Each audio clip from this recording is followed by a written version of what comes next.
अस्सलाम वालेकुम dear students. आज हम डेटाबेस मैनेजमेंट सिस्टम का पार्ट 3 डिस्कस करने जा रहे हैं और इसके लिए let's explore the outline.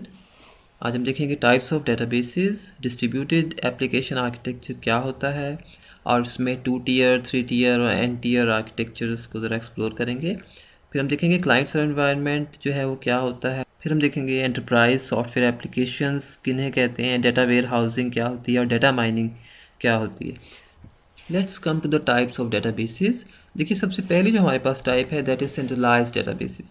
Centralised databases में इनफैक्ट आपका जो एक सेंट्रल डेटाबेस सर्वर है वो सेंट्रली आप मेंटेन कर रहे होते हैं। फॉर एग्जांपल अगर हम हेड ऑफिस इस्लामाबाद में तमाम जो आपकी ब्रांचेस हैं पूरे कंट्री में, अगर उनका एक ही डेटाबेस सर्वर बनाकर वहीं से अगर एक्सेस दें तमाम कंट्री की ब्रांचेस को, तो वो कहलाएगा सेंट्रलाइज्ड डेटाबेस।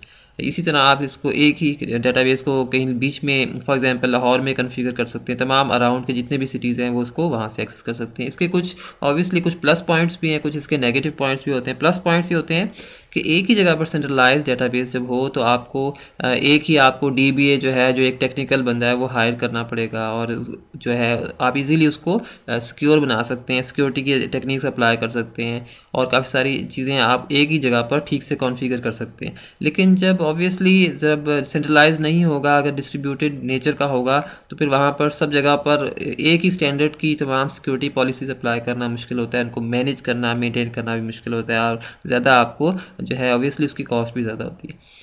तो सेंट्रलाइज डेटाबेस का जो डिसएडवांटेज है एक और ये भी हो सकता है कि आपका एक बॉटल नेक प्रॉब्लम हो सकता है। बॉटल नेक कहते हैं फॉर एग्जांपल जिस तरह आपकी बॉटल होती है उसकी जो नेक है वो नैरो सी होती है। तमाम जो आपका वाटर है या मिल्क है उसने एक छोटी सी नैरो सी जगह से पास होना होता है, तो वो आप कह सकते हैं कि तमाम जो आपकी ट्रैफिक है ना वो इधर ही आकर टर्मिनेट होती है। तो वो आपके जो समटाइम पीक आवर्स होते हैं तो उस टाइम में या जो रश आवर्स होते हैं उनमें आपकी जो है वो डेटाबेस को आपकी सर्विस जो है वो डाउन मिल रही होती है। तो इस तरह से सेंट्रलाइज डेटाबेस की कुछ प्लस पॉइंट्स हैं, कुछ नेगेटिव पॉइंट्स हैं। डिस्ट्रीब्यूटेड डेटाबेस, देखिए डिस्ट्रीब्यूटेड डेटाबेस जो है आपका, उसमें आपके पास तमाम कंट्री की जो सिटीज़ हैं वहाँ पर आप रख सकते हैं, उसको डिस्ट्रीब्यूट कर सकते हैं। जो आपका मेन डेटाबेस है ना सेंट्रलाइज में तमाम डेटाबेस एक ही जगह पर होता है, जबकि अगर आप उसी के फ्रेगमेंट्स कर दें बहुत सारे और उनको डिफरेंट जगहों पर प्लेस कर दें, डिफरेंट सिटीज़ में प्लेस कर दें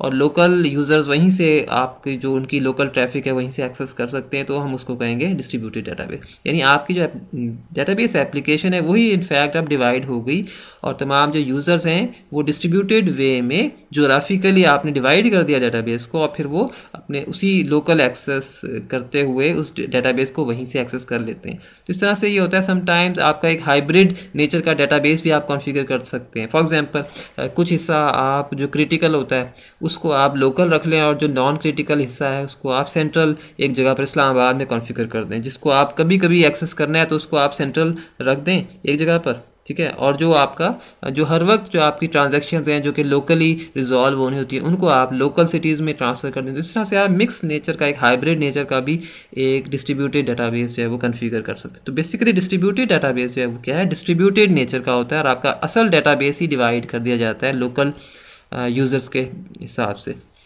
next is your personal database. क्या होता है जी पर्सनल डेटाबेस? देखिए फॉर एग्जांपल मैं एक एग्जांपल लेता हूँ, मेडिकल रैप्स, ठीक है। वो मार्केटिंग करते हैं जो आपके मेडिसिन हैं और वो डॉक्टर्स को एक्सेस करते हैं। अपना एक छोटा सा उन्होंने लैपटॉप रखा होता है, वहाँ जाके वो अपनी ड्रग्स जो हैं, जो भी उनकी मेडिसिन हैं, उनके सामने प्रेजेंट करते हैं। तो वो उन्होंने एक छोटा सा डेटाबेस बनाया होता है उस कंपनी का, जिस कंपनी को वो मार्केट कर रहे होते हैं। तो इस तरह से हम कह सकते हैं कि वो एक छोटा सा पर्सनल डेटाबेस है। या इवन पर्सनल डेटाबेस आपकी कंपनी में भी एक छोटी कंपनी है या छोटा सा एक कोई ऑर्गेनाइजेशन है, इंस्टीट्यूट है, वो उन्होंने अगर सिंगल एक कंप्यूटर पे डेटाबेस मेंटेन किया हुआ है या जस्ट एक एक्सेल के लेवल पर ही अगर एक डेटाबेस उन्होंने बनाया हुआ है, तो हम कह सकते हैं that is a personal database. और जाहिर है वो फिर कहीं शेयर नहीं हो रहा होता, उसकी कोई ऐसा शेयरिंग नहीं होती, तो एक लिमिटेड कैपेसिटी का होता है। इसकी यकीनन इसकी जो है ज़्यादा आप इस पर कंप्यूटेशंस वगैरह नहीं कर सकते, ज़्यादा आप इस पर कुछ फाइनेंशियल कैलकुलेशन वगैरह अप्लाई नहीं कर सकते, तो इसकी एक लिमिटेड जो है वो अप्रोच है। Next is your end user databases. देखिए एंड यूज़र डेटाबेसेस आप इस तरह से कह सकते हैं जो आप अपने डेटाबेस के कुछ हिस्सों को शेयरेबल बना देते हैं, ठीक है। फॉर एग्जांपल कुछ चीज़ें होती हैं जो कि आप पब्लिक एक्सेस दे देते हैं अपने डेटाबेस की, और तमाम जो यूज़र्स हैं, आपके एंड यूज़र्स हैं रिमोट रहते हुए, वो लोकली उसको डेटाबेस को एक्सेस हासिल उसकी एक्सेस जो है उसको अप्रोच कर सकते हैं डेटाबेस को। तो इस तरह से हम उसे कहते हैं end user database. Next is your commercial database. देखिए कमर्शियल डेटाबेसेस आपके पेड डेटाबेसेस होते हैं, और ये प्रीमियम फीचर्स आपको जो है इसको उसके लिए आपको पे करना पड़ता है, तो उन्हें हम कहते हैं कमर्शियल डेटाबेस। ऑब्वियसली ये आपके दूसरे नॉर्मल डेटाबेसेस हैं उनसे ज़्यादा फीचर्स जो है आपको प्रोवाइड करता है, और ये चंद जो कंपनीज़ हैं मल्टीनेशनल कंपनीज़ उन्हीं की नीड होती है जो उनको स्पेशलाइज किस्म की कुछ फीचर्स जो हैं वो रिक्वायर होती हैं, तो हम कमर्शियल डेटाबेस पर स्विच करते हैं। रिलेशनल डेटाबेसेस आपके होते हैं फॉर एग्जांपल जो कि आपके रिलेशंस पर बेस्ड होते हैं। अब रिलेशन हम कहते हैं टेबल्स को या एंटिटीज़ को, ठीक है। अब तो रिलेशनल डेटाबेसेस में बहुत सारे टेबल्स से मिलकर आपका एक डेटाबेस बन रहा होता है, और वो तमाम टेबल्स के दरमियान आपके रिलेशनशिप्स होते हैं, और उन्हीं रिलेशनशिप्स की बेस पर आप डिफरेंट टेबल से डाटा को पिक कर सकते हैं क्यूरी के ज़रिए से। तो रिलेशनल डेटाबेसेस में बेसिकली रिलेशनशिप्स हैं डिफरेंट टेबल्स के दरमियान, जबकि इसके मुकाबले में अगर आप नॉन रिलेशनल डेटाबेसेस देखते हैं, for example non relational databases को हम नो एसक्यूएल डेटाबेसेस भी कहते हैं। और समटाइम्स ऐसा होता है, देखिए जो रिलेशनल डेटाबेसेस होते हैं ना वो स्ट्रक्चरल वहाँ पर एक स्ट्रक्चर मेंटेन किया जाता है बाकायदा, लेकिन समटाइम्स आपका डाटा इस नेचर का होता है जहाँ पर स्ट्रक्चर्ड वे में आप डाटा को मेंटेन नहीं कर पाते, वहाँ पर हर रिकॉर्ड जो है ना उसका एक डिफरेंट स्ट्रक्चर होता है। जिस तरह आप रिलेशंस बनाते हैं, फॉर एग्जांपल स्टूडेंट के टेबल में तमाम स्टूडेंट्स के जो रिकॉर्ड्स होते हैं उन सबका एक ही स्ट्रक्चर होता है, सबकी एज, सबकी क्लास, सबका रोल नंबर, एक यकसा आपको तमाम रिकॉर्ड्स मिलेंगे। लेकिन कुछ ऐसे आपके रिकॉर्ड्स होते हैं समटाइम्स, डाटा की जो नेचर होती है कि हर रिकॉर्ड ही डिफरेंट नेचर का होता है, तो वहाँ पर आपको रिलेशनल वे में उसको मेनटेन करना मुश्किल हो जाता है। फिर हम उससे कहेंगे नॉन रिलेशनल डेटाबेसेस, और या उसको आप नो एसक्यूएल डेटाबेस भी कहते हैं। तो उसके लिए फिर अलग से जो आप रिलेशनल डेटाबेसेस की कैटेगरी ही अलग है, ठीक है। फॉर एग्जांपल माइक्रोसॉफ्ट एक्सेस है, दैट्स रिलेशनल डेटाबेस, ओरेकल है, that is relational database, SQL server, ये सारे रिलेशनल डेटाबेस हैं। लेकिन जो कुछ नो एसक्यूएल डेटाबेसेस भी होते हैं, इस तरह मोंगो डीबी है, कसांड्रा है, इस तरह से डिफरेंट कैटेगरीज हैं उनकी, तो वो अलग से ही उन नॉन रिलेशनल डेटाबेसेस को मेंटेन करने के लिए यूज़ होती हैं। Next is your cloud databases. देखिए क्लाउड डेटाबेसेस एक बहुत इंपॉर्टेंट कैटेगरी है। आजकल क्लाउड का आपने नाम सुना होगा यकीनन, क्लाउड कंप्यूटिंग का आजकल ये दौर है, और इसमें ये होता है कि तमाम जो आपके एंड पर जो चीज़ें आप पहले अपने लैपटॉप में इंस्टॉल करते थे, सॉफ्टवेयर्स अपने लैपटॉप पे एप्लीकेशन इंस्टॉल करते थे हैवी, ठीक है, अब वो तमाम जो है ना वो क्लाउड पर चली गई हैं। आजकल अब आपको जस्ट आपने पे करना है एक कंपनी को, थर्ड पार्टी एक कंपनी है, ठीक है, कोई भी आपकी आपने जस्ट उस कंपनी को पे करना है और उससे सर्विसेज हायर कर लेनी है। जितनी आप उसको पे करेंगे फॉर एग्जांपल उतनी ही कैपेसिटी आपको मिल जाएगी, उतनी ही प्रोसेसिंग कैपेसिटी आपको मिल जाएगी, उतनी ही मेमोरी या स्टोरेज की कैपेसिटी आपको मिल जाएगी। तो इस तरह से हर चीज़ आपकी क्लाउड पर चली गई है। बिल्कुल इसी तरह से जो आपके डेटाबेस है, अब आपको अगर आप क्लाउड डेटाबेस मेंटेन कर रहे हैं तो उसके लिए फिर आपको अपने सिस्टम पर डेटाबेस मेंटेन नहीं करना होगा, जस्ट आपको उनकी जो क्लाउड पर आपको स्पेस मिल जाएगी, आपकी तमाम जो नीड्स हैं वहीं से पूरी होंगी, और तमाम अपना डाटा वहीं पर आप स्टोर कर सकते हैं। इससे होता ही है कि आपको ऐसा कभी भी आपका डाटा लॉस नहीं होगा। क्लाउड पर आपने उनको पे कर दिया तो आप बेफिक्र हो गए। और इस तरह से एक और बात भी है कि ये स्केलेबल है। स्केलेबल कहते हैं कि अगर आपको समटाइम अंदाज़ा नहीं होता कि कितना आपकी डेटाबेस की जो बेस है वो बढ़ जाए, कितने ज़्यादा आपको स्टोरेज की ज़रूरत पड़ जाए, वो उसी हिसाब से ज़ाहिर है आपको पे करना पड़ेगा। थोड़ी सी आप ज़्यादा पेमेंट कर देंगे और ज़्यादा से उसी जगह परचेज़ कर लेंगे, तो आज तरह से आप अपने डाटा को वहाँ पर क्लाउड पर स्टोर कर सकते हैं। और फिर ऑब्वियसली जब आपका कम डेटाबेस हो, ठीक है, तो आपको कम पे करना पड़ेगा। तो इस तरह से अगर आपका स्केलेबल नेचर का डेटाबेस है और आपको अंदाज़ा नहीं है होता कि कितना आपका डेटाबेस जाएगा, आपका इस तरह की नेचर है आपके बिज़नेस की कि वो डेटाबेस आपका फ्रिक्वेंटली वेरी करता है, तो आप क्लाउड डेटाबेसेस जो है फिर आपके लिए बेहतर होगा, आप उस पर स्विच कर सकते हैं। तो क्लाउड में जस्ट आपकी एक कंपनी होती है जिसको पे करना पड़ता है, और तमाम सर्विसेज जो हैं वो आपको जो है वो मुहैया करते हैं उसकी वजह से, राइट। नेक्स्ट हमारा है जनाब सिंगल टीयर आर्किटेक्चर क्या होता है। असल में अभी आपने जो देखा है कि जो डिस्ट्रीब्यूटेड, देखिए यहाँ पर आपको डिस्ट्रीब्यूटेड डेटाबेसेस की एक एप्लीकेशन नज़र आ रही है। डिस्ट्रीब्यूटेड आर्किटेक्चर क्या होता है? डिस्ट्रीब्यूटेड आर्किटेक्चर में बेसिकली आपके पास डिफरेंट सिस्टम्स आ, फॉर एग्जांपल देखिए ये इससे पहले ये सिंगल टीयर आर्किटेक्चर है, मैंने दिखाया यहाँ पर। सिंगल टीयर आर्किटेक्चर में ये होता है कि आपके पास तमाम एक ही कंप्यूटर में क्लाइंट भी होता है और उसी में आपकी एप्लीकेशन भी होती है, वेब जो डेटाबेस सर्वर की एप्लीकेशन, और उसी में आपका डेटाबेस भी होता है। देखिए आपने ज़रा फ़र्क ज़रा समझना है, मैं आपको ये फ़र्क यहाँ से समझाता हूँ। देखिए यहाँ पर ये 2 टीयर आर्किटेक्चर है, यहाँ पर आपने क्लाइंट कंप्यूटर को अलग कर दिया और डेटाबेस सर्वर को अलग कर दिया। अब डेटाबेस सर्वर में क्या है? दो चीज़ें हैं, एक तो डेटाबेस सर्वर की एप्लीकेशन हो गई जिसे हम DBMS कहते हैं, और साथ में आपकी हार्ड डिस्क पर जो डाटा स्टोर होता है ना, वो हार्ड डिस्क भी इसके साथ है। तो दो चीज़ें हो गई यहाँ डेटाबेस सर्वर में, ना सिर्फ डाटा DBMS बल्कि डेटाबेस भी हो गया। जबकि क्लाइंट साइड पर जस्ट क्लाइंट का कंप्यूटर है और उसकी एप्लीकेशन है, ऑब्वियसली जो भी है उसकी एप्लीकेशन है। अगर आप इन तीनों चीज़ों को कंबाइन कर दें एक ही जगह पर, ठीक है, तो ये आपका कहलाएगा सिंगल टीयर आर्किटेक्चर।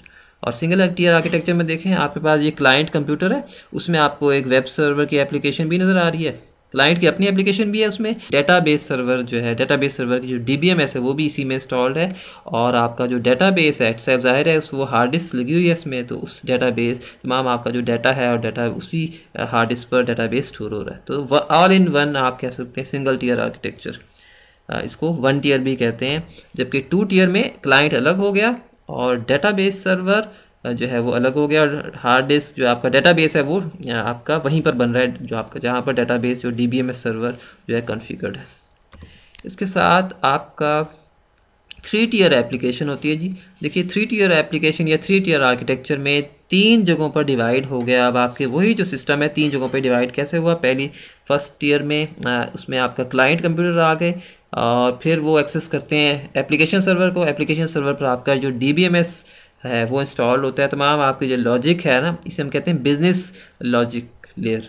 तो यहाँ पर आपकी तमाम जो लॉजिक्स होती हैं, और इनफैक्ट जब क्लाइंट रिक्वेस्ट करता है किसी भी डाटा की तो सबसे पहले वो आती है एप्लीकेशन सर्वर पे रिक्वेस्ट आती है, फिर एप्लीकेशन सर्वर अपने जाहिर है वो देखती है उसको ज़रा प्रोसेस करती है रिक्वेस्ट को, और फिर वो डेटाबेस पर उसकी रिक्वेस्ट आगे जाती है, फिर वहाँ से डेटाबेस से रिट्रीव करके एप्लीकेशन सर्वर जो है वो क्लाइंट कंप्यूटर को डिलीवर करती है।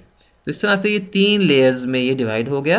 आप इस लेयर्स को हम 3 इस तरह से भी कह सकते हैं, ये जो क्लाइंट कंप्यूटर्स हैं ये प्रेजेंटेशन लेयर पर होते हैं, मैं यहाँ पर लिख नहीं सका, ये प्रेजेंटेशन लेयर होती है पहले, और सेकंड वन आपकी एप्लीकेशन लेयर होती है, एप्लीकेशन सर्विस लेयर, और थर्ड लेवल पर आपकी डाटा लेयर होती है जिस पर आपका डेटाबेस है। तो इसलिए ये 3 टीयर एप्लीकेशन जो है वो जो है कहलाती है। इसके अलावा फर्दर अगर आप डिवाइड करें इन कैटेगरीज़ को, फर्दर अगर आप लेयर्स में for example further service layers अगर बीच में आपकी ऐड हो जाएं तो हम इसको N टीयर भी कह सकते हैं। तो N टीयर ज़रा देख लें यहाँ पर क्या वो उसने डेफिनेशन बता रहा है। N N tier application program is one that is distributed among 3 और more separate computers in a distributed network. एक डिस्ट्रीब्यूटेड किस्म का जो नेटवर्क है उसमें 3 या 3 से ज़्यादा जो अगर आप डिवीजन्स हो रही हैं उसकी लेयर्स में, तो आप उसे कहेंगे N टीयर आर्किटेक्चर। इसको ज़रा देखिए, मैंने समराइज़ किया यहाँ पर। 1 टीयर में हमने क्या स्टडी किया? The client server and database resides on the same machine. एक ही मशीन पर क्लाइंट भी है और डेटाबेस सर्वर भी है, आपका DBMS जो एप्लीकेशन है सर्वर की एप्लीकेशन वो भी है, और डेटाबेस इटसेल्फ जो डाटा आपका वो भी वही है। 2 टीयर में क्लाइंट एक तरफ है जबकि सर्वर और डेटाबेस दूसरी तरफ है, 2 मशीन्स हो गई। जबकि 3 टीयर में आपके पास 3 मशीन्स हो, 3 तरह की मशीन्स हो गई। एक हो गई क्लाइंट के लिए, एक आपकी सर्वर के लिए DBMS सर्वर के लिए, और तीसरी हो गई आपके डेटाबेस के लिए। तो इस तरह से आपका जो है ना ये आर्किटेक्चर्स कहलाते हैं। और हम अक्सर हमारे देखिए जितने भी आपके जो वेब मॉडल्स हैं आजकल, आपको पता है कि क्लाइंट सर्वर मॉडल आजकल हम फॉलो कर रहे हैं। क्लाइंट सर्वर मॉडल में क्या होता है, एक वक्त था कि जब आपके पास एक ही ऑर्गेनाइजेशन के अंदर ही तमाम क्लाइंट्स होते थे और वहीं पे मेन फ्रेम कंप्यूटर लगा होता था और वहीं पर सर्वर कॉन्फ़िगर होता था, और तमाम जो टर्मिनल्स से क्लाइंट्स उन टर्मिनल्स के थ्रू उस डेटाबेस को मेन फ्रेम को एक्सेस कर लेते थे। लेकिन वक्त के साथ साथ जो क्लाइंट हो गया वो रिमोट हो गया। इंटरनेट जब से इंट्रोड्यूस हुआ, वैन की सर्विसेज आ गई, तो प्रोटोकॉल्स आ गई, तो आपकी जो है क्लाइंट अब दूर हो गया, रिमोट हो गया, वो दुनिया के किसी भी कोने से वो तमाम सर्विसेज जो हैं वो डेटाबेस की एक्सेस कर सकता है। तो यहाँ पे इनफैक्ट वेब इन्वॉल्व हो गया, वेब सर्वर इन्वॉल्व हो गया और डेटाबेस का सर्वर, ठीक है। तो इस तरह से आपको पता ही नहीं होता कि आप डेटाबेस सर्वर कहाँ पड़ा है दुनिया में, अब आपको नहीं आइडिया होता। वो फ़ौरन से आपको जो रिक्वेस्ट है क्लाइंट की वो मीट हो जाती है, चाहे दुनिया में जहाँ भी आपका सर्वर, इवन ऐसा भी होता है कि आपके बिल्कुल घर के साथ पड़ा हो, ठीक है ना, दूसरे पड़ोस में पड़ा हो, तब भी आपको नहीं आइडिया होगा। वो अमेरिका से कहीं से सर्विस आ रही हो, तब भी वो आपको आइडिया नहीं होगा। तो इस तरह से होस्ट जो होता है ना आपका डेटाबेस, वो कहीं पर भी हो सकता है, आपको आइडिया नहीं होता। तो इस तरह से ये जो है आपके मल्टी टीयर इन्वायरमेंट में आजकल जो है वो चीज़ें वर्क कर रही हैं। राइट जी, नेक्स्ट हमारा एक बड़ा इंपॉर्टेंट टॉपिक है एंटरप्राइज एप्लीकेशन सॉफ्टवेयर। देखिए, आप लोग सिंपल एक सॉफ्टवेयर से तो वाकिफ़ हैं, जो एक आपका एक एप्लीकेशन सॉफ्टवेयर होता है, और नॉर्मली एक एप्लीकेशन सॉफ्टवेयर एक सिंगल क्लाइंट को सर्विस प्रोवाइड कर रहा होता है। लेकिन समटाइम्स जो देखिए बड़ी जो ऑर्गेनाइजेशन है, ये जो एंटरप्राइज़ का वर्ड है, ये असल में मल्टीनेशनल कंपनीज़ जो सॉफ्टवेयर फॉलो करती हैं, जो एप्लीकेशंस फॉलो करती हैं अपनी प्रॉब्लम्स को सॉल्व करने के लिए, जो बड़ी कंपनीज़ हैं, उन्होंने अपनी जो बिज़नेस नीड्स हैं, बिज़नेस रिक्वायरमेंट्स हैं, उनको फॉलो करने के लिए वो एंटरप्राइज एप्लीकेशंस पर इन्हिसार करती हैं। वो कॉमन किस्म की जो आम एप्लीकेशन है, जो आप अपने डोमेस्टिक पर्पस के लिए या छोटी मोटी कंपनी, छोटा मोटी ऑर्गेनाइजेशन, प्राइवेट ऑर्गेनाइजेशन जो यूज़ करती है, वो ये यूज़ नहीं करेंगी। ये एंटरप्राइज एप्लीकेशन सॉफ्टवेयर अलग से डिज़ाइंड होती हैं, इनकी प्रोग्रामिंग, इनको बड़े ख़ास तरीके से जो है ना बड़ी कॉम्प्लेक्स वे में इनको डिज़ाइन किया जाता है, स्पेशलाइज्ड एप्लीकेशंस होती हैं, और ये तमाम एक बिज़नेस की जो प्रॉब्लम्स हैं उनको रिजॉल्व करती हैं। और कुछ ही कंपनीज़ हैं जो कि उनकी बड़ी एक्सपर्टीज़ है ये वाले सॉफ्टवेयर डेवलप करने में, जिस तरह ओरेकल है या सैप है, ये वो बाकायदा इनके सॉल्यूशंस प्रोवाइड करती हैं।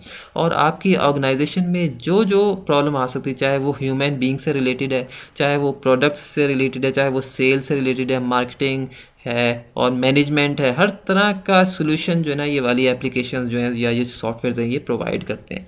तो इसको ज़रा हम रीड कर लेते हैं। देखिए, enterprise software is a computer software used to satisfy the needs of an organization rather than individual. यानी ये जो सॉफ्टवेयर हैं ये किसी इंडिविजुअल की नीड्स को मैटर फोकस नहीं करते, बल्कि एक ऑर्गेनाइजेशन की ओवरऑल जो रिक्वायरमेंट्स हैं, हर तरह की रिक्वायरमेंट जो आ सकती है उस बिज़नेस ऑर्गेनाइजेशन को, उसको ये सेटिस्फाई करती हैं। Enterprise application software is a large-scale software that's aimed to support or solve the problems of for an entire organization. यानी complete solution organization के जो जो प्रॉब्लम आ सकती है उनको, उनके सामने एक बिजनेस से रिलेटेड हर तरह की प्रॉब्लम को रिजॉल्व करने के लिए एक लार्ज स्केल सॉफ्टवेयर जो है ये आपका ये प्रोवाइड किया जाता है। और ऑब्वियसली इसका एक लाइसेंस होता है, बड़ा महंगा लाइसेंस उनसे एक्वायर करना पड़ता है कंपनी से, तो इसके लिए प्रीमियम किस्म का तमाम आपको जो है वो कॉस्ट ऑब्वियसली बजट रखना पड़ता है। Enterprise systems are large-scale software packages that are able to track and control all of the complex operations of a business. यानी एक बिजनेस के बहुत सारे कॉम्प्लेक्सिटीज़ जो होती हैं, बहुत सारे कॉम्प्लेक्स ऑपरेशन होते हैं, उन सबको आप ट्रैक कर सकते हैं एक ही जगह पर, ठीक है, तमाम, यानी कि जो है ना एक ही जगह पर एक ही सॉफ्टवेयर में हर तरह की प्रॉब्लम को सॉल्व करने के लिए प्रोविजन रख दी गई। तो उसे हम कहते हैं एंटरप्राइज सॉफ्टवेयर या एंटरप्राइज एप्लीकेशन या एंटरप्राइज सिस्टम। देखिए, डेटा वेयर हाउसिंग से पहले मैं एक जनरल बात करूंगा डेटा से रिलेटेड। आपको आइडिया है कि डेटा जो है ना वक्त के साथ साथ दुनिया में ग्रो कर रहा है, और इतना फास्ट ग्रो कर रहा है कि आप यकीन करें कि लास्ट ईयर जितना डाटा प्रोड्यूस हुआ है ना इस दुनिया में, वो तकरीबन कई सदियां जो हैं वो मिलकर भी उतना डाटा प्रोड्यूस नहीं कर सकती। इसकी क्या रीज़न है? इसकी रीज़न ये है कि आपको पता है कि आजकल कंप्यूटिंग इतनी ज़्यादा हो चुकी है और इतने ज़्यादा सॉफ्टवेयर आ चुके हैं, इतनी ज़्यादा ऑब्वियसली पॉपुलेशन का रोल तो है अपनी जगह, मगर ये जो कंप्यूटिंग वर्ल्ड है ना, इसमें भी आपकी जो डिजिटाइजेशन है, जो आपका हर चीज़ अब आपकी डिजिटल हो गई, डिजिटाइज हो गई। और फॉर एग्ज़ाम्पल आप देखें कैसे कैसे डाटा प्रोड्यूस हो रहा है, आपकी जो जितनी सोशल वेबसाइट्स हैं, सोशल आपकी इंटरेक्शन के लिए ट्विटर है, फेसबुक है, इंस्टाग्राम है, ठीक है, बहुत सारी हैं। तो इन सब से डाटा डेली बेसिस पे कितना ज़्यादा प्रोड्यूस हो रहा है, इवन आपका एक एक लाइक, एक एक डिसलाइक जो है वो काउंट हो रहा है, एक एक आपका जो है ना वो हर तरह से काउंट हो रहा है। बिल्कुल इसी तरह से आपके दुनिया में सेंसर नेटवर्क्स जो हैं बढ़ गए हैं। सेंसर्स जो है ना, देखिए आपने शायद IoT का नाम सुना होगा, internet of things. Internet of things में ये होता है कि आपकी हर छोटी से छोटी चीज़ भी जो है ना आपके घर पर, आपके होम में, वहाँ पर उसके ऊपर अगर वक्त के साथ साथ IoT ऑब्जेक्ट्स आ जाएंगे। छोटी सी एक ऑब्जेक्ट मैं लगा दूंगा, छोटा सा सेंसर लगा दूंगा, और वो सेंसर इंटरनेट के थ्रू जो है ना वो लिंक हो सकता है। वो इंटरनेट के थ्रू आप कहीं पर भी दुनिया में जाएं, ट्रैवल करें, आप उस डिवाइस को रिमोट रहकर उसको कंट्रोल कर सकते हैं और अपने मोबाइल से कंट्रोल कर सकते हैं। जिस तरह से हर छोटी सी छोटी चीज़ आपके घर पर जो है वो इंटरनेट पर आ जाएगी, तो हम इन्हें कहते हैं इंटरनेट ऑफ थिंग्स। तो इस तरह से आपके इसी तरह बहुत सारे सेंसर्स होते हैं जो कि आपके फील्ड्स में अप्लाई होते हैं। फील्ड्स ऐसी जगह होती हैं जहाँ पर जो है ना ह्यूमन बींग्स का काम करना मुश्किल होता है, और वहाँ पर आप फॉर एग्जांपल आपके फॉरेस्ट्स होते हैं, आपके जो है ऐसे प्लेसेस होती हैं जहाँ पर जो कि ह्यूमन बींग्स काम नहीं कर सकते। वहाँ पर आप सेंसर्स लगा देते हैं ताकि वो जो है डाटा को कलेक्ट करें वहाँ से, और फिर वो कहीं दूसरी जगह पर पहुँचा दें, और वहाँ पर जाके वो स्टोर हो तमाम डाटा, और फिर ह्यूमन बींग्स उस डाटा को प्रोसेस करके और वो उसको एनालाइज करके फिर वो देख सकें, हाँ जी वहाँ पर इस वक्त ये प्रोग्रेस चल रही है उस एरिया में। तो इस तरह से ना डाटा बहुत ज़्यादा प्रोड्यूस हो रहा है, और बहुत सारी एप्लीकेशंस हैं जो हर वक्त डाटा प्रोड्यूस करने पे लगी हुई हैं। अब देखिए, इसको हम कहते हैं बिग डाटा प्रॉब्लम। आप अगर इंटरनेट पर सर्च करें ना बिग डाटा प्रॉब्लम, तो ये एक बहुत बड़ी प्रॉब्लम है। यानी इस वक्त एक बड़ा चैलेंज बना हुआ है कि किस तरह से डाटा को कंट्रोल किया जाए, इस डाटा को प्रोसेस किया जाए। डाटा तो हर वक्त आ रहा है और कलेक्ट हो रहा है, और हार्ड डिस्क में स्टोर हो रहा है, सेंसर्स कलेक्ट कर रहे हैं, हर जगह से डेटाबेस में डाटा आ रहा है। लेकिन अब उस डाटा को किस तरह से यूज़ किया जाए, किस तरह से अपने काम की चीज़ उसमें से निकाली जाए, किस तरह से उसको प्रोसेस करके हमारे लिए किसी ना किसी तरह वो इन्फॉर्मेशन का बायस बन जाए, ताकि हम उस डाटा को यूज़ करके कोई प्रॉपर डिसीजन ले सकें। और वो डिसीजन ऑब्वियसली किसी भी ऑर्गेनाइजेशन के लिए मैटर करता है। फॉर एग्जांपल कोई ऑर्गेनाइजेशन, फॉर एग्जांपल मैं अमेज़ॉन की एग्जांपल लेता हूँ। अमेज़ॉन इस वक्त दुनिया की सबसे बड़ी एक ई शॉपिंग वेबसाइट है, और बहुत सारी ट्रांजैक्शंस होती हैं ऑनलाइन। तो वहाँ पर हर वक्त उनका डेटाबेस में ट्रांजैक्शंस जो हैं वो नोट हो रही हैं, चल रही हैं। और जाहिर है अगर वो जो डेटाबेस है ना, फॉर एग्जांपल अगर वो चाहते हैं, कंपनी चाहती है कि भाई मुझे इस डाटा के बेस पर कुछ ऐसे ग्राफ्स जनरेट हो जाएं, कुछ ऐसी इन्फॉर्मेशन मुझे मिल जाए कि किस तरह से मैं कहाँ पर कौन सी प्रोडक्ट में इन्वेस्टमेंट करूं, या कौन सी प्रोडक्ट वहाँ से निकाल दूं अपनी, ठीक है ना, अपना जो पोर्टफोलियो इनका बहुत सारे जो प्रोडक्ट्स का, कौन सी प्रोडक्ट को वहाँ से माइनस कर दूं, कौन सी प्रोडक्ट मुझे बिजनेस नहीं दे रही, ठीक है, या फिर किस तरह से। तो इस तरह से बहुत सारे ना डिसीजंस लिए जा सकते हैं। बिल्कुल इसी तरह से मेडिकल हॉस्पिटल्स में भी डाटा आपका जो है वो प्रोड्यूस हो रहा है। पेशेंट्स की बाकायदा, पेशेंट्स आते हैं, डायग्नोसिस करवाते हैं, उनकी बाकायदा हिस्ट्री जनरेट होती है, रिपोर्ट्स होती हैं। और वो जब भी वो एक डॉक्टर, वो पेशेंट नई जगह पर जाता है, किसी नए डॉक्टर से कंसल्ट करता है, वो पुरानी रिपोर्ट उसके सामने एकदम से आ जाती है। तो इस तरह से ना बाकायदा वहाँ पर एक बड़ा एक ऑर्गेनाइज किस्म का सिस्टम है। इस तरह बैंक्स का दुनिया में एक सिस्टम है, बहुत ज़्यादा इन्फॉर्मेशन हर वक्त प्रोड्यूस हो रही है। जो आपके ई शॉपिंग मॉल्स हैं, या जो आपके इंश्योरेंस कंपनीज़ हैं, महकमा मौसमियात जो मेट्रोलॉजिकल डिपार्टमेंट है, इनका सैटेलाइट का डाटा, बहुत ज़्यादा जो डाटा है, तो वो हर यानी कहने से मुराद ये है कि बिग डाटा प्रॉब्लम जो है ना वो बहुत ज़्यादा बढ़ चुका है, और बहुत ज़्यादा एक चैलेंज बना हुआ है इस वक्त, किस तरह से इसको डील किया जाए। तो फिर बहुत सारे टूल्स हैं जो कि जिन पर काम किया गया, अभी बहुत ज़्यादा रिसर्च हो रही है इस पर कि किस तरह से इनको मैनिपुलेट करके जो असल काम का डाटा है वो हासिल किया जाए, और फिर जो है वो किसी ना किसी फॉर्म में ऑर्गेनाइजेशंस को हेल्प करे। तो इस तरह से कुछ बिजनेस इंसाइट्स होती हैं, और ये जब तक आप उस डाटा को रीड नहीं करेंगे, जब तक उस डाटा पर कोई टूल अप्लाई नहीं करेंगे, तब तक आपके सामने कोई पैटर्न नहीं आएगा। कोई ऐसा पैटर्न तभी आपके सामने आता है जब उस पर कोई टूल आप अप्लाई करें। बहुत सारे टूल्स होते हैं डाटा माइन करने के लिए, एनालिसिस करने के लिए। वो टूल्स आपको बताते हैं कि इस वक्त क्या, कौन सी डोमेन में, कौन सी प्रोडक्ट में क्या कौन सी उसमें क्या मार्केट चल रही है, और उस वक्त डाउन चल रही है या वो हाई चल रही है, वहाँ पर क्या रेवेन्यू की सिचुएशन है, फ्यूचर में आपको किस तरह से उसको हैंडल करना चाहिए, कौन सी प्रोडक्ट लाइन को लेकर चलना चाहिए आगे, और किसको माइनस कर देना, किस चीज़ को, कहाँ से इन्वेस्टमेंट को विड्रॉ कर लेना है, कहाँ पर ज़्यादा इन्वेस्टमेंट रिक्वायर्ड है। या कौन सी प्रोडक्ट्स को आपने पैकेज बनाकर आगे देना है, कस्टमर्स का क्या ट्रेंड चल रहा है, कौन से कस्टमर्स रिपीट हो रहे हैं और कौन से कस्टमर जो हैं वो आपके जो हैं वो सिस्टम में नहीं आ रहे, ठीक है। तो इस तरह से ना बहुत सारी चीज़ों का एक डाटा जो है आपके सामने आ सकता है। तो वो असल में तमाम चीज़ आपको पता है बिज़नेस के इर्द गिर्द घूम रही है। ये जो मैं नाम ले रहा हूँ ना, data warehousing, data mining, enterprise softwares, databases, हर चीज़ आपकी रेवेन्यू के इर्द गिर्द घूम रही है और बिज़नेस ओरिएंटेड एक बात है।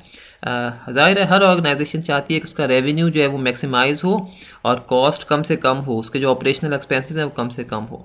तो यहाँ पर देखिए ज़रा देखिए डाटा वेयर हाउसिंग में बेसिकली क्या होता है। डाटा वेयर हाउसिंग एक मैं यहाँ पर ज़रा वाज़े करता हूँ इस पिक्चर से।